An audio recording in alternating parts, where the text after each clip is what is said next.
Picture a ward, not a dramatic one, not the kind you see in films, all urgency and running and people shouting across corridors.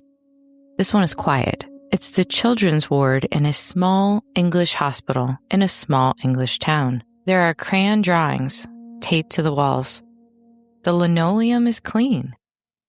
The lights are the particular shade of fluorescent that makes everything feel slightly out of time, slightly suspended. Between one moment and the next, the children here are sick, but not all of them are dying. Some of them are just frightened. Some of them have been brought in with infections, with breathing difficulties, with the ordinary alarming catalog of things that can go wrong with a small body that is still learning how to be in the world. Their parents sit beside the beds or pace the corridors outside because they're frightened too. Not because they believe their children are in danger, but because that is what it's like to be a parent in a hospital. The fear is the background hum of the whole place. And then there's the nurse. She's 22 years old. She has wanted this her whole life. To be the one who helps. To be the one in the room when it matters most. To be the person that frightened parents look at and feel just for a moment that things might be okay. She has a quiet manner. She bends down to the level of the children. She says the right things. She is described by colleagues as eager, by patients' families as kind. In 59 days, 4 of the children in her care will die. 9 more will come to the very edge of dying and be pulled back, barely. Some of them will carry the damage for the rest of their lives. Brain damage, epilepsy, a partial blindness in one eye, disabilities that will shape every single day of their existence. The nurse in question, Beverley Allitt. And the question that will outlast her trial, outlast her sentence, outlast every headline she ever generated, is not simply what she did. It's why. What was happening inside the mind of a woman who chose nursing out of what appeared to be a genuine vocation, and then used that vocation to do the most incomprehensible thing imaginable? What was the logic? Even if it was a broken, devastating logic that made sense to her, because there was one. And that is the part we have to be willing to sit with. Welcome to GBRLIFE Transmissions. I'm your host, Caitlin, and you're listening to GBRLIFE of Crimes, where we explore not just what happened in crimes committed by women, but why they happened, and the psychology behind them. Today, we're talking about Beverley Allitt, nurse, convicted killer, a woman whose name entered the British public consciousness in 1993 and has never fully left, a woman who would be formally diagnosed with one of the most debated, most clinically complex conditions in psychiatric history, Munchausen syndrome by proxy. And a woman who I think forces us to ask questions that reach far beyond her case. Questions that mean when we talk about care, about power, about the strange, terrible intersection of genuine illness and genuine cruelty, and about what justice looks like when a person who did the harm may have been, in some real and clinically recognized sense, in the grip of a disorder they did not choose and have never been helped to manage. But whether or not she had help, there's more to this story. So let's begin. Beverley Gail Allitt was born on October 4th, 1968, in Corby Glen, a small village in Lincolnshire, England. The kind of place where everyone knows your name, and most people know your parents' names, for even longer than you've been alive. She was the third of 4 children. Her father was a postman. Her mother kept the home. By outward measure, this was an ordinary, unremarkable childhood. The kind of background that tells you very little, especially if you're looking for the simple, obvious explanation. But start to look at Beverly's childhood through the lens of what came later, and something begins to emerge. Something quiet and persistent, and once you see it, it's very hard to unsee. She was, from a very young age, a child who sought medical attention. Not the dramatic, unignorable way, not the child who is clearly suffering, clearly in crisis, and clearly in need, but with a frequency, a consistency, a pattern that was unusual. She visited doctors often, more than her siblings, more than most children. She presented with ailments that were difficult to verify, that resisted clean diagnosis, that tended to resolve without a clear medical explanation. And this is where we need to stop and talk about Munchausen syndrome, because we simply cannot understand Beverly without it. And we cannot talk about it without first being honest about what it actually is. Not in the culture shorthand, not in the dramatic television version, but the real clinical condition and what it tells us about the interior life of the person experiencing it. So, Munchausen syndrome, now more formally called fictitious disorder imposed on self. It's a psychiatric condition in which a person fabricates, exaggerates, or deliberately induces illness in themselves, not for insurance money and not to avoid work or responsibility, though those things can overlap at the edges, for something far more primal than any of that, for the attention that comes with being sick.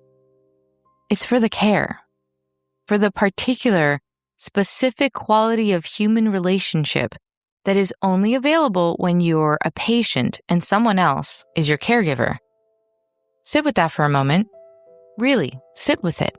Imagine an interior world in which the only reliable way to feel cared for, genuinely, tangibly cared for, is to be sick, in which ordinary life does not produce enough connection, enough attention, enough confirmation that you matter to the people around you, in which the waiting room, the examination, nurse's careful attention, the doctor's focused concern, all of that is the closest thing you have to feeling loved. So you return to it over and over. You manufacture the conditions that bring it about, because the alternative is going without, and going without feels unsurvivable.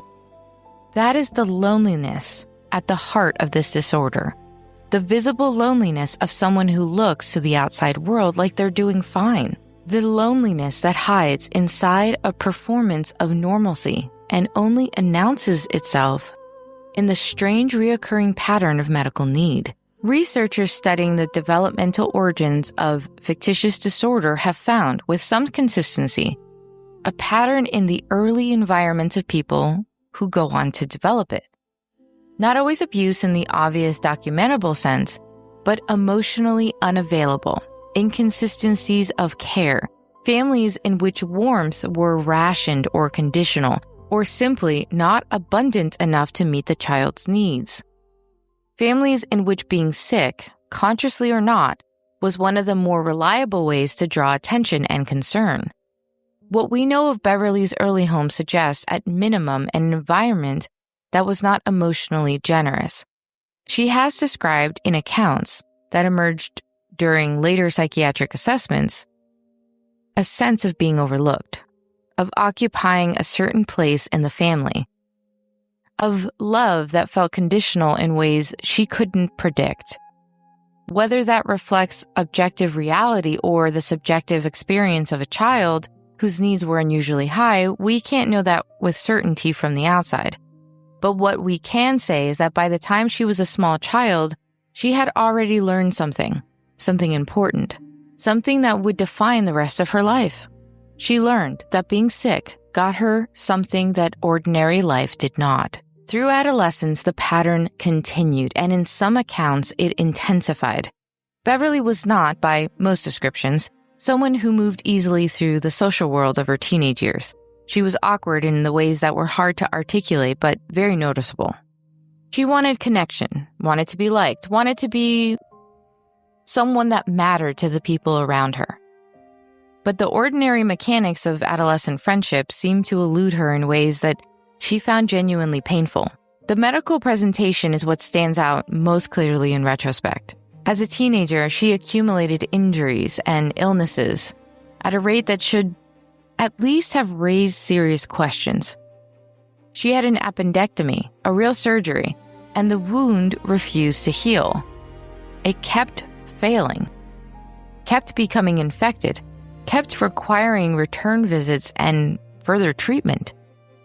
Doctors noticed this weird healing pattern, the possibility that she was interfering with the wound herself, but it wasn't adequately pursued.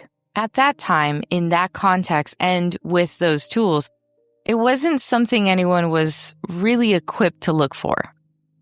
She also fainted, had back injuries, had ailments that accumulated and resolved and accumulated again, never quite adding up to a clear picture, always requiring just enough medical involvement to keep the attention coming. Each visit, each examination, each concerned face bending over her, all of it was feeding something. And here's the psychological piece I want you to hold on to, because it becomes crucial when we reach the crimes. In Munchausen syndrome, what that person is seeking is not simply attention in the trivial sense of the word. It's a very specific rational dynamic, one of which they are helpless and the other person is powerful, one in which their need compels the other person's care, one in which they are, paradoxically, in absolute control of what happens next, of the emotional temperature of the relationship, of how much urgency surrounds them, through the very act of presenting as someone who has no control at all. You see, the patient engineers helplessness, and in doing so, they exercise total agency. They decide when the crisis begins. They decide how severe it is. They decide when to recover and when to relapse. Everyone around them is responding to a script that the patient wrote, and no one in that script knows that they're even in it. Think about what it means that this was already Beverly's psychological template by the time she was a teenager. The dynamic was established. The need was entrenched. And she had identified somewhere in those years of hospitals and examinations that the place she felt most herself, most significant, most attended to, most alive even, was inside the medical system. So she decided to live there. Beverly applied for nurse training and was accepted at Grantham and Kesteven Hospital in 1987. She was 18 years old. She had wanted this, had said she wanted this. Anyone that asked, for as long as she could remember, this is what she wanted. The clinical literature on Munchausen syndrome and the pull towards healthcare, this happens. But I do want to say, it doesn't mean that anybody who's pulled towards caregiving or nursing or medicine in general are anything but true professionals with genuine care and compassion. But, and there's always a but, in a documented subset of fictitious disorder cases, the pull toward healthcare is understood clinically as an extension of the same underlying need that drives the disorder. If the hospital is the place where you feel most cared for, if the clinical environment is the place where your needs matter and the relational dynamic you've always craved is available as a matter of daily routine, then working in that environment is not just a career choice. It is a way of living inside the thing that has always made you feel most complete. And it can be hard to see the difference in that person, in that professional. With Beverly, her training years were troubled in ways that, again, were individually easy to explain away, but collectively form a pattern. Excessive sick days, continued presentation at medical facilities with unverifiable ailments, difficulties that colleagues noticed, but which did not rise to the level of formal action. And there were incidents, small ones, nothing that broke through the surface clearly enough for anyone to stop and ask the larger question. So, by 1991, she qualified as a nurse. And now we need to talk about the second half of the psychological picture, because this is where the disorder shifts into something more devastating. Something that has a different name and a different mechanism and a consequence that is almost impossible to process. Munchausen syndrome by proxy, now called fictitious disorder imposed on another. And this is what happens when the caregiver stops inducing illness in themselves and starts inducing it in someone else. Someone in their care, someone who is vulnerable, someone who cannot report what is being done to them, cannot advocate for themselves, cannot understand that they are being harmed. The same psychological engine drives both forms of the disorder, the need for the caregiver dynamic, the need to be at the center of the medical urgency, the need for the particular quality of attention and significance that only a crisis produces. But in the proxy form, the person has found a way to access all of that without the physical cost to themselves. They generate the crisis in someone else. They then respond to it with concern and care and all the visible markers of a devoted caregiver.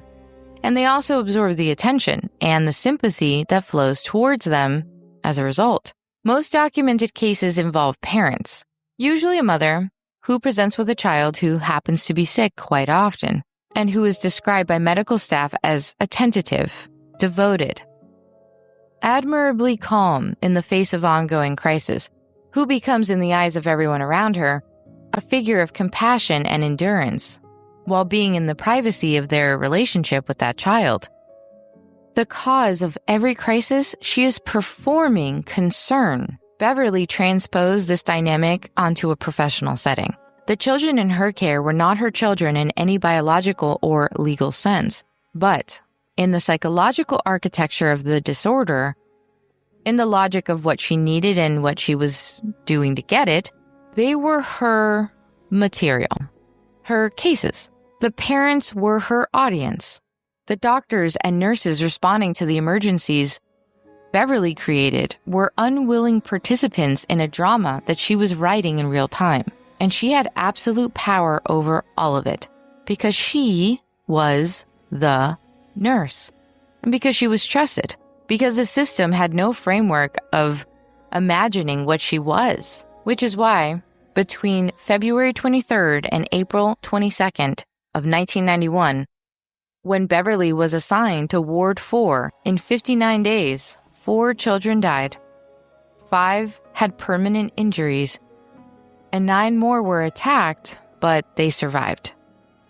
Unfortunately, the youngest victim was 7 weeks old, Liam Taylor, admitted with a chest infection. Under Beverly's care, he suffered cardiac arrests and eventually died. His parents were devastated, and they were not suspicious. Their baby had been ill, and these things happen. That true but devastating sentence ended up being the cover under which everything in this case occurred. These things do happen.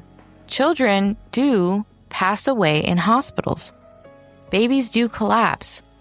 And when they do, the default assumption is not that the nurse standing over them is putting them there. The default assumption is medicine failing against the odds. That is how hospitals work.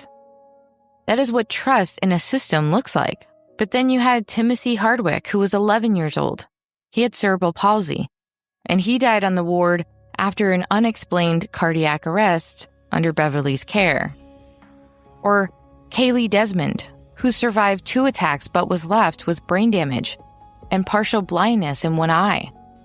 Or Paul Crampton, who was 5 months old, and he suffered 3 near-fatal hypoglycemic episodes so severe, so inexplicable, so resistant to ordinary explanation, that he was finally transferred to another hospital where he recovered, and because of that, he was safe.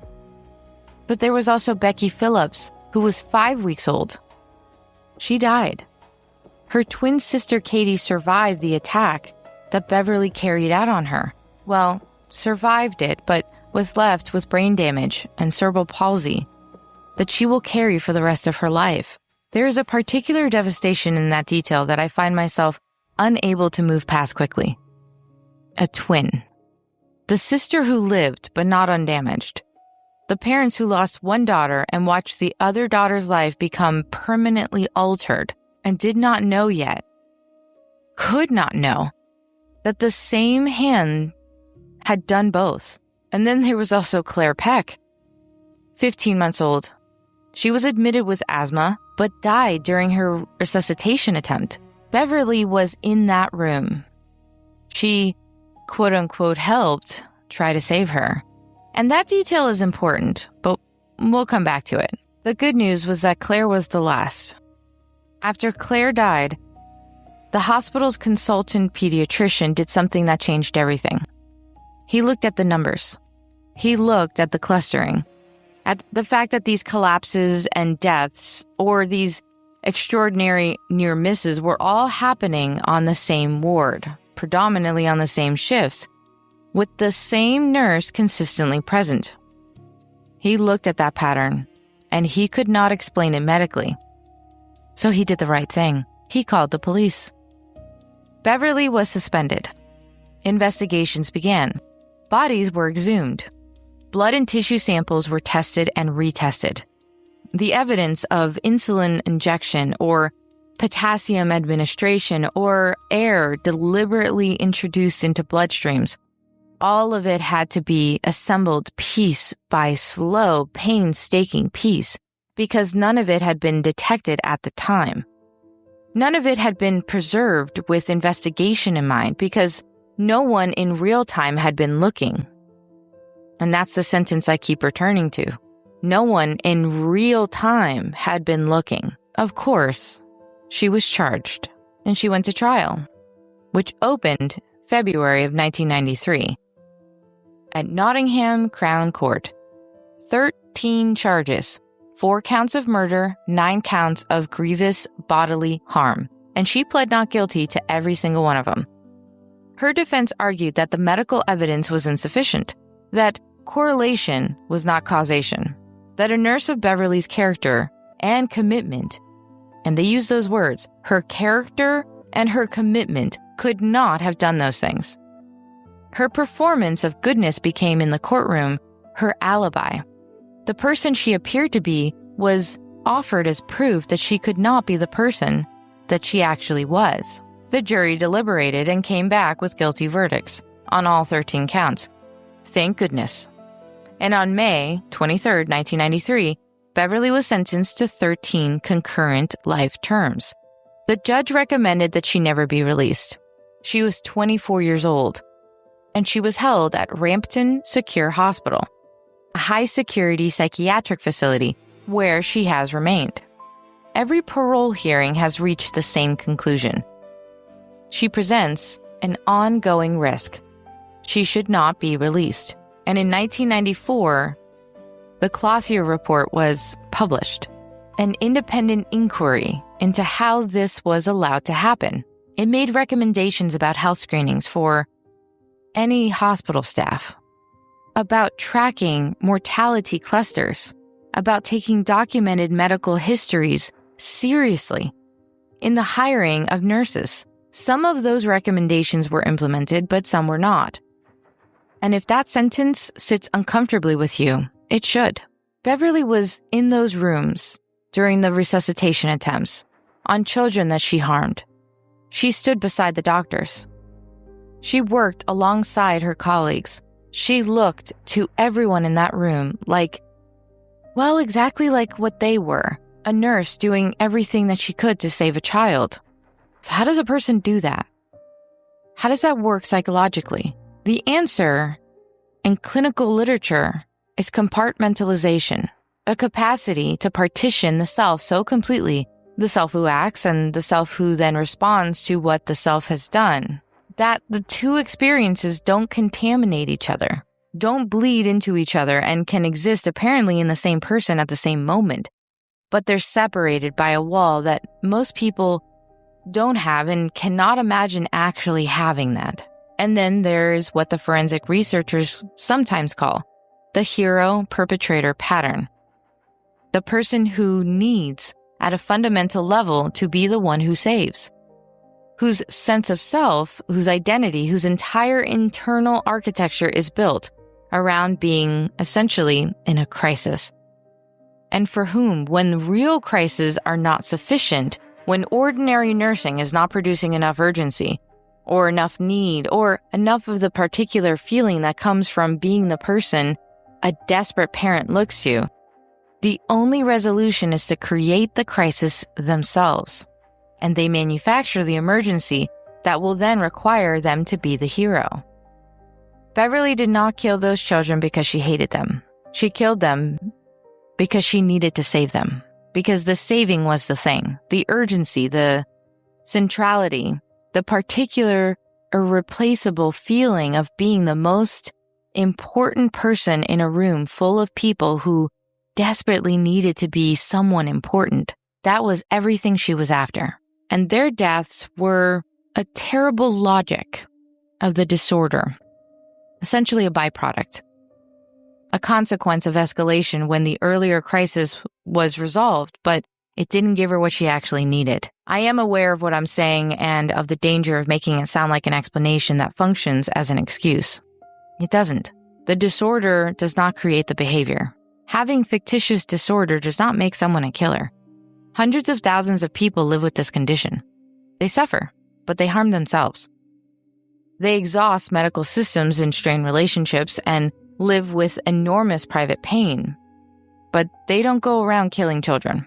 The pathway from disorder to what Beverly did is not inevitable. It required specific conditions, specific escalations, and specific failures, including the failure of every system that encountered her to see what was building. And that's the piece I keep returning to. The piece that makes this case not just a story about a woman, but again, and this has happened before, a story about systems, about gaps, and about what happens when a disorder goes unrecognized and untreated, and is then placed, unchecked, in a position of absolute power over the most vulnerable possible patients. Which brings us to all of the uncomfortable questions we all want to ask right now. How many people are there right now, not killers, but people with unrecognized, untreated fictitious disorder in positions of care, managing the distance between their psychological need and the line they haven't crossed yet? And how close is that line? How would we know? We almost didn't know with Beverly. We didn't know until 4 children were dead, and a consultant pediatrician looked at the pattern and could not find a medical explanation. What does that tell us about our ability to see this coming? And then the harder question, the one that keeps me up. When harm is genuinely, clinically rooted in psychiatric illness, when the thing driving a person to do what they did is not straightforward cruelty, not calculation, not hatred, but a disordered internal world that was never diagnosed and never treated and was not allowed to do anything but develop and escalate and eventually explode. What does justice actually mean here? What is punishment? Is it containment, treatment? Can it mean all 3 simultaneously? And if so, how do we do all 3 at once? But the thing that we all want to come back to is those children.